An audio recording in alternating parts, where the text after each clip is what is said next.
Well, I was saying the other night, I went to try and commit suicide the other day because I was so sick of people. And I mean, obviously, I'm not going to fake it. I'm going to do it properly. It's quite difficult to do. I mean, oh yeah, you see videos all over YouTube, everywhere. Oh, 4 dead bodies found here. It's always 4 though, isn't it? Usually 4. But well, the thing is, yeah, they're actors. They run out of money. They can't make any more because the industry's just falling apart. Why is that my fault? It's got nothing to do with me. I'm an engineer. And anyway, obviously, if you check the registrations of the police vehicles and the emergency service vehicles outside, and check the registration, you'd find that there were props from soap operas and whatever. They're not genuine police cars. And how do you really tell? Well, you have a look inside and look, and it's just a standard car inside. There's no radio, there's no computers, there's none of the specialist equipment that the police cars would have. And if it was an ex-police car, there'd be great holes in the dashboard where they'd taken those out, because obviously they don't sell for much once they've been used, because well, you'd have to put a new dashboard in and stuff, wouldn't you, to get rid of the holes, or drastically modify it after they've taken stuff out. I mean, obviously they're no good to them then, and they just get rid of them with all. Well, they can't leave, you know, specialist equipment in because it's got sensitive information on that. But yeah, I mean, no, yeah, it's just a lot of nonsense. They don't die. They're just faking it all, going somewhere else to avoid creditors, and well, obviously, you know, they're so far in debt that they can't do anything else.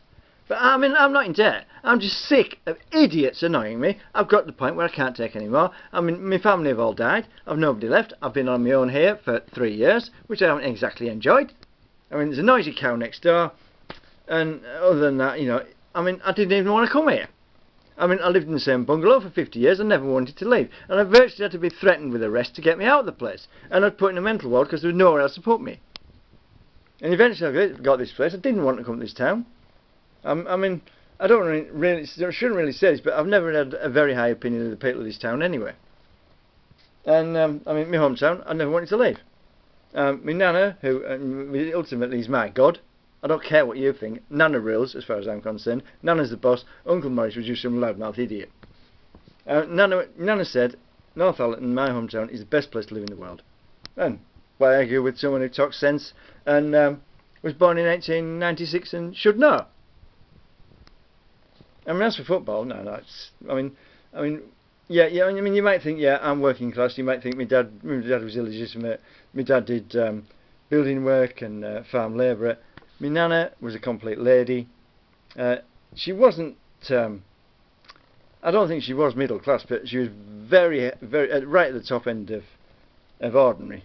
I mean, and yeah, I mean, yeah, she was very ladylike. But when she was a teenager, well, no, I'm not sure when, but she used to take both her brothers on at the same time and beat them up. And they only fought in World War One. They're only World War One soldiers. You know, nothing tough or anything. So you want an argument, or that's how far you've pushed me. I was literally spent most of my childhood with her.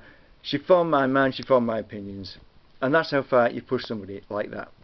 Well, you should be bloody ashamed of yourselves. You're a disgrace.